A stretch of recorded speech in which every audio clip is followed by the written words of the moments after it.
How does this fight end? Really get your first roll. Well, let the choke. There you go. This is my reaction to Khamzat Chimaev versus Sean Strickland, which just took place in the main event of UFC 328, where Sean Strickland won the fight by decision. He didn't! He didn't! He defeated Khamzat Chimaev when everybody counted him out. Don't get me wrong, I'm sure there were a couple of you geniuses out there that were picking Sean Strickland to win the whole time, but in true Strickland fashion, the jabs and the teeps led him to victory over 5 rounds. This was absolute cinema to witness. We're in the best timeline. I could have been sitting here with you guys right now after Khamzat Chimaev laid on Sean Strickland in the grappling for 5 rounds, doing no damage. And I'd have to sit here and call Khamzat Chimaev, I guess he's going to go on and become a GOAT. Now I'm not sure, dude. Sean Strickland put him away by split decision in true Strickland fashion. 3 rounds to 2. I've seen a lot of people out there saying robbery, but let me tell you this. We're going to go through the stats of the fight. I'm going to tell you how I scored it. Strickland won this fight very clearly. And this, listen, I know I don't take losses well, but we don't see a certain group of fans lose very. So I scored the main event. I had a 2-2 going into the last round. I thought Strickland won the last round. Okay. Were you surprised that Khamzat stayed on the feet for so long portions of the fight? No, what was interesting is, when I first started, the first 2 times I saw him fight on Fight Island, he used to talk about his stand-up in his team all the time. And I was saying, we haven't seen him stand up and really go toe-to-toe with somebody in a while. But I think, I think he had a rough weight cut. And is that what you attribute? In the second round, right, he went for a couple of takedowns and looked like he just sort of collapsed on himself. Is that what you attribute that to, maybe the weight cut? And were you impressed with the fact he was able to get himself back into the fight after looking so gassed? Yeah, listen, he's a tough guy. He's a fucking savage. So I would expect him not to roll over and quit. Sean Strickland now has wins over Khamzat Chimaev and Israel Adesanya at middleweight, and I think it's kind of wild, right? You look at his style, he's got a quirky style, but he has wins over some of the best in this division's history. Where do you view Sean Strickland at in that division, and how impressed are you that he's been able to beat guys like Khamzat? Yeah, I mean, you're asking me that because it's incredible. He looks great. He's got an awkward style. He's tough to fight, and another durable, tough guy that has no quitting him. He literally walked up to me after the fight and said, I want to move up. Did you anticipate that Sean and Khamzat would be so kind to each other after the fight? No, I was ready for the exact opposite. And I mean, in a normal situation, like split decision, undefeated champion, it seems like everything would be set up for a rematch given their history and everything, but it seemed like Khamzat really struggled to make the weight this time, and he literally walked up to me after the fight and said, I want to move up. Yeah. I don't want to fight in this weight class anymore. Interesting. And I know it's very soon, but like, do you feel like he probably needs a fight to earn the title shot there and stuff like that? Carlos is injured. Yeah, Have you thought about that division? I don't know. I'm not even thinking about that. Yeah. But, him moving up is exciting. You mentioned that you had a brief back and forth with Khamzat where he said he wants to move up. Did you guys say anything else? Can you tell us anything about the interaction between you and him after the fight? No, that was it. He just said, I don't want to fight at this weight again. I want to move up. Yeah. What's your reaction to that? I mean, the guy did fight at welterweight and then having a hard time making it a middleweight. Are you like, do you think that he applied himself, or you think he just naturally, like, you like that idea of him moving Good up? question. Yeah. I don't know. He, ever since Fight Island, he's gone on a run. He's undefeated, won the world title, did everything that he said he would do. But with the level of success and, lifestyle, makes it tough. And I guess maybe that's an answer to this next question, but you obviously were drawn to him so much. That's part of what set him on this path. And then everyone knows the health issues and inactivity. Do you feel like he has lived up to what you first saw at Fight Island? Obviously, he's been a champion. When you see somebody fight for the first time and you're like, wow, this guy's special, and they become a world champion in the UFC. Yeah, I would say so. So yeah, you're satisfied with what he's done. Not that he's done, but you would say that he reached his potential so far here. 100%. Yeah. The arena went completely silent for a split second, and then chaos exploded when the judges read the decision. Nobody expected it. Nobody saw it coming. Sean Strickland had just done the impossible. Against all odds, against every prediction, he walked out as the winner over Khamzat Chimaev in a fight that the entire MMA world thought was already written in stone. People were ready for a domination, a wrestling masterclass, a one-sided control session. But what they got instead was pure shock therapy for the sport. From the very first exchange, it didn't look normal. Chimaev came in aggressive, hunting for control, trying to impose that famous pressure. But Strickland wasn't backing up like expected. He was walking forward, talking, reading shots, and making every single exchange uncomfortable. Round after round, something strange started. But if Sean can turn this into an absolute fight, into a war, and force Khamzat to have to dig deep, well, that's when he might start to take over. That's when he might start to lead the dance. And that's when we might see Sean Strickland, screaming in his face like he normally does in the final rounds of his fights. You know what I'm talking about? Like against Jack Marshman or whoever it is. If it gets to the final round, that's when Sean comes alive and starts acting like a crazy man. Now, obviously, against Fluffy Hernandez, he was coming forward. He was swinging hard 1-2s. And I think that's what he's got to do here. He's got to come forward. He's got to put Khamzat on the back foot. And he's got to try and control the octagon right from the opening bell. Cannot allow Khamzat to get into the groove. Once he does that, it could be over. Happening, the underdog was not just surviving. He was actually landing cleaner work and breaking rhythm. Every jab from Strickland was like a message. I'm still here, and I'm not fading. By the middle rounds, confusion started spreading in the crowd. Commentators were split. Fans were arguing, and cage-side reactions told a different story every minute. Some thought Chimaev was controlling with wrestling moments. Others felt Strickland was dictating the striking pace.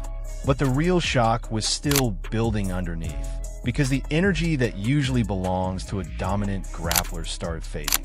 Chimaev's forward pressure wasn't looking as unstoppable anymore, and Strickland's confidence kept rising with every exchange. And this is where the fight started flipping mentally. Strickland wasn't just fighting Chimaev. He was breaking the expectation of Chimaev. The crowd could feel it. Every time Chimaev tried a close distance, he was met with sharp counters and awkward timing that didn't allow him to settle. It wasn't a clean domination from either side. It was messy, brutal, and unpredictable. By the championship rounds, something unthinkable was happening. The fighter everyone expected to dominate was now in a real dogfight. Strickland's. Chimaev, I'm not as interested in who's going to win this fight as I am in who won the sparring sessions. I'm more interested in that. I mean, we're going to see the fight. Like, we're going to have the, whatever that is, whatever that's going to be. They got 25 minutes and they can go wrestle and punch and kick at one another.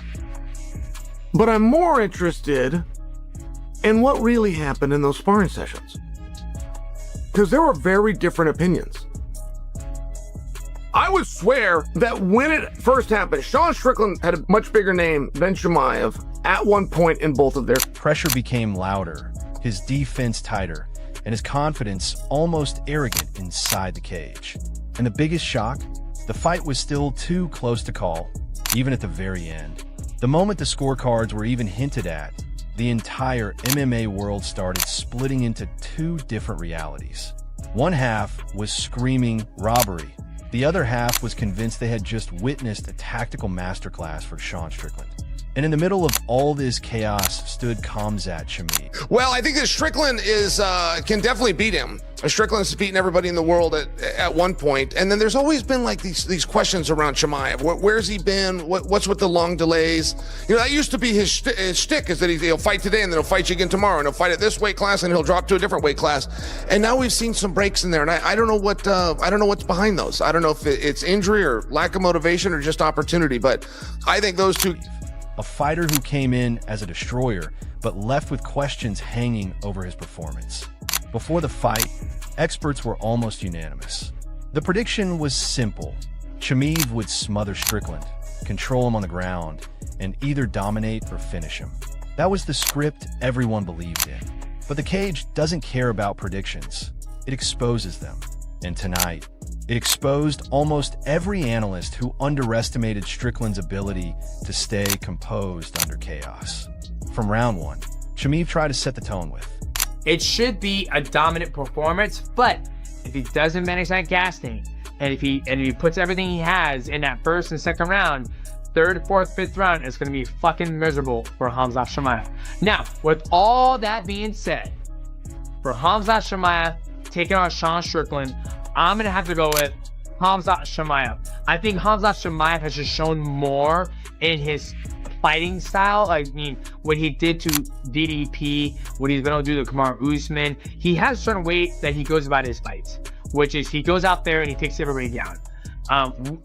Sean Strickland has never been manhandled or out-grappled, and I think Khamzat Chimaev can do it, but he's got to manage the gas tank. I've seen him train before, and sometimes it's good to train. Pressure wrestling entries. But something felt off.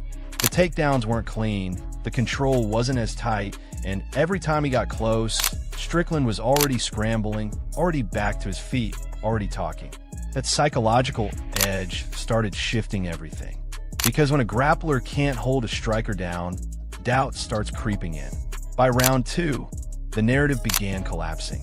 Experts who predicted a quick domination started backtracking in real time. Strickland's jab was landing more consistently, his front kicks were disrupting entries, and his timing started making Chimaev hesitate. That hesitation was dangerous because it gave Strickland space to build rhythm. And once he finds rhythm, he becomes a completely different problem. But the controversy exploded in the middle rounds. Some clinch exchanges looked like Chimaev was doing damage control, while others looked like Strickland was actually stealing momentum on the feet.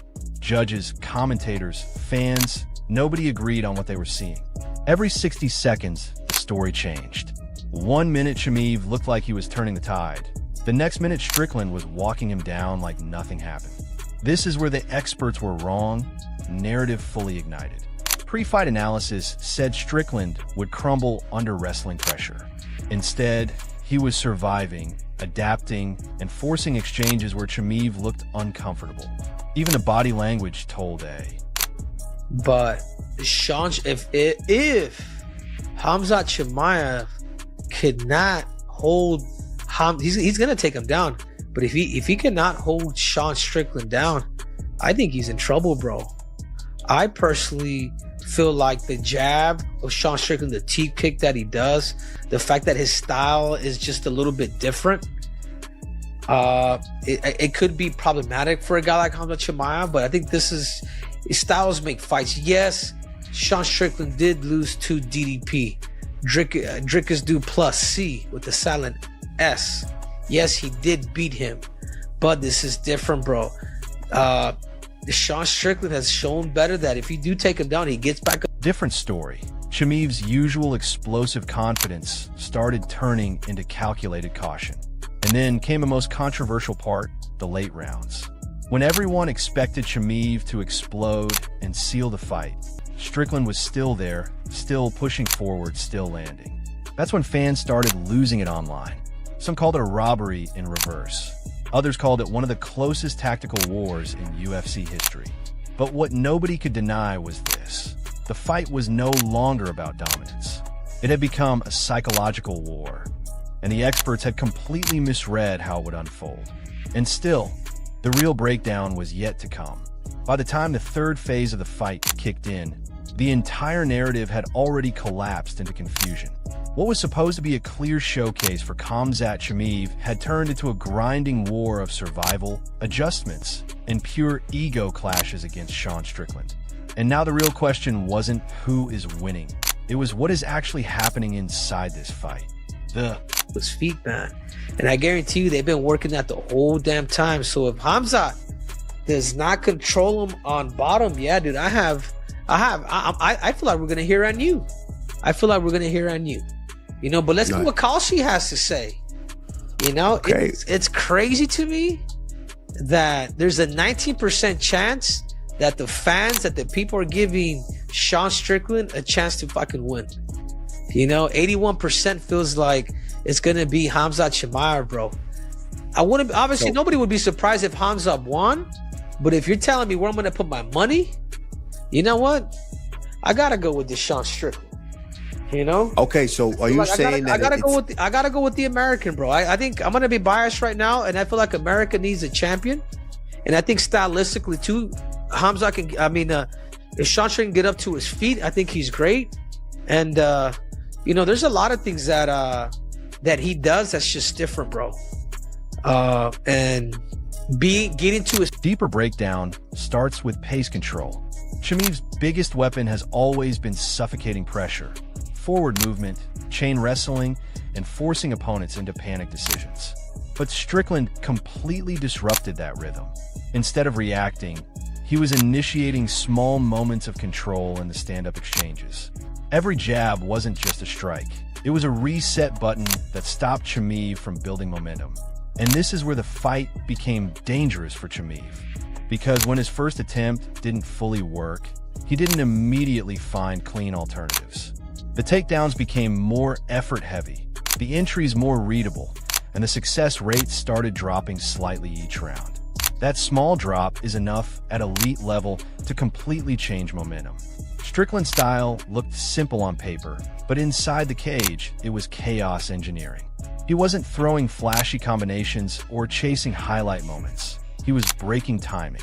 He would step in, pause exchanges, disrupt entries, and force Chimaev to restart his attack from zero.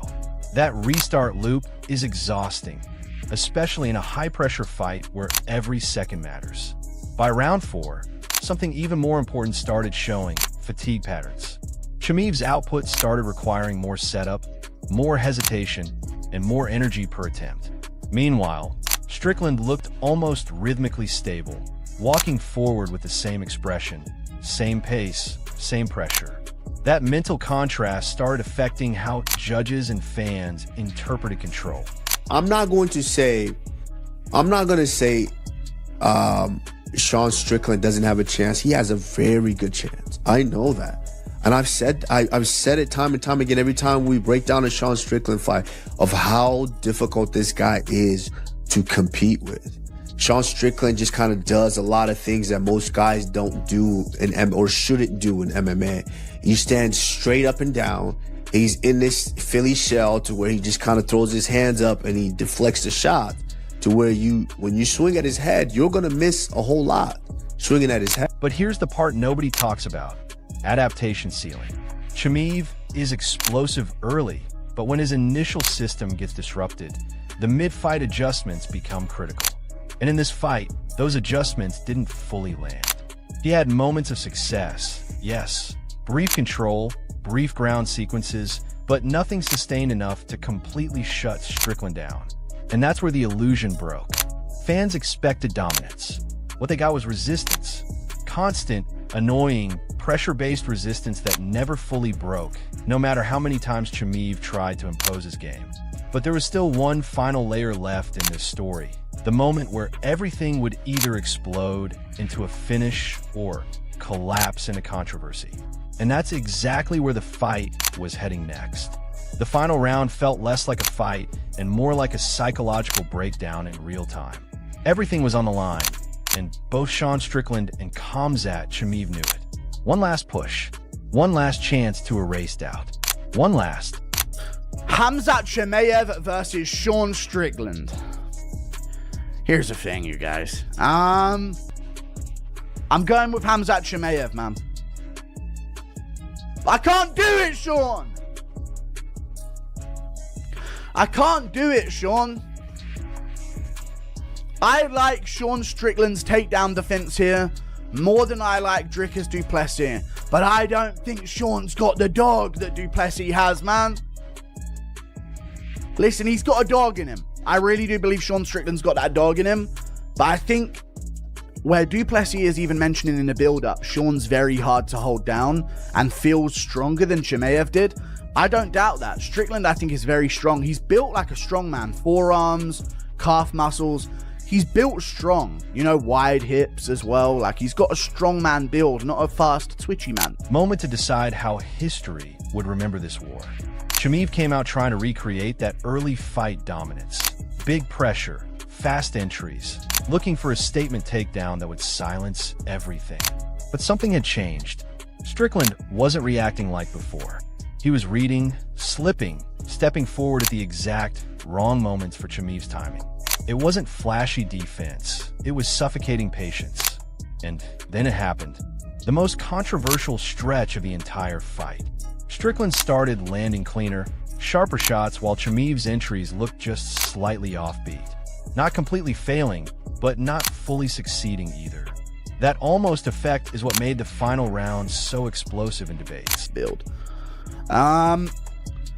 But I think Chimaev's going to get to dominant position on him, man. I've been watching back some Strickland fights, and there's like rumors of Strickland's takedown defense, and it is good. We saw it against Anthony Hernandez. But then I'm watching Abbas Magomedov pressure him backwards and legitimately get hooks in on the back in round 1. You know? And I don't rate Abbas that highly. I really want Sean Strickland to win, man. But you watch back the du Plessis fights, and it's du Plessis doing a couple crafty overhand double leg straight in, and Strickland to work his way up. But the thing is, du Plessis is not going to be able to pull off the jump over to the back 2 hooks in that Chimaev is able to pull off on top level guys. You know, Adesanya's guard is weak, but in round 2, du Plessis couldn't really progress to anything too dominant. He ended up losing the back on Adesanya in round 2. He ended up sort of like holding him against his waist against the cage, but then in round 4, once he hurt Adesanya on the feet, now he could actually do what he wanted on the ground to him.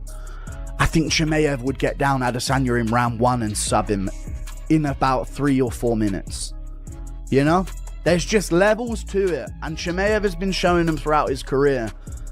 And the crazy part is about Chimaev, he's young in the game. That last one was his first title fight, and he pitched a, although boring as fuck and he's lame, no warrior culture, stupid, fucking creep. I hate him what he's doing. Every exchange felt like it could tilt the entire decision. Inside the last 2 minutes, the arena turned into chaos. Some fans were screaming for Chimaev's control moments. Others were reacting to Strickland's forward pressure and clean counters. Even cage-side reactions couldn't agree anymore. The fight wasn't just close, it was splitting reality in half. And then came the final horn. No celebration, no clear winner energy, just exhaustion, confusion, and tension frozen in time. Both fighters stood there knowing this wasn't going to be simple. This was going to divide the entire MMA world. Judges became the final fighters in the cage, and the result. Yeah. But I will say this, man. I know some guys, good wrestlers who are working with Sean, and they said it's legit. He can get back up. He's hard to hold down. His gas tank. We've seen it. He was at top. Johnny told me Johnny Eblin. I've seen Johnny Eblin. I've seen him over there. You know, and Chimaev is a complete different animal than anybody Strickland has fought.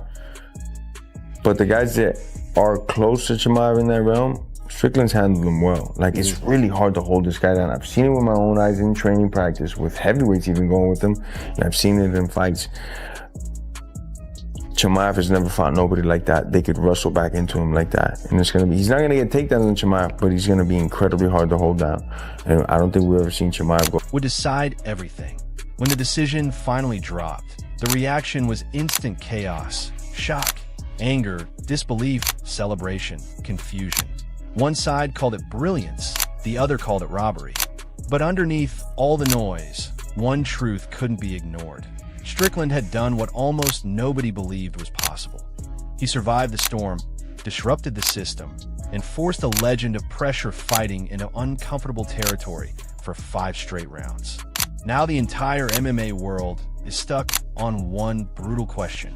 Was this the night Sean Strickland outsmarted the most dangerous rising force in the division? Or did Khamzat Chimaev simply get robbed of the fight he actually controlled? And more importantly, if they run it back, does the result change or does chaos strike again?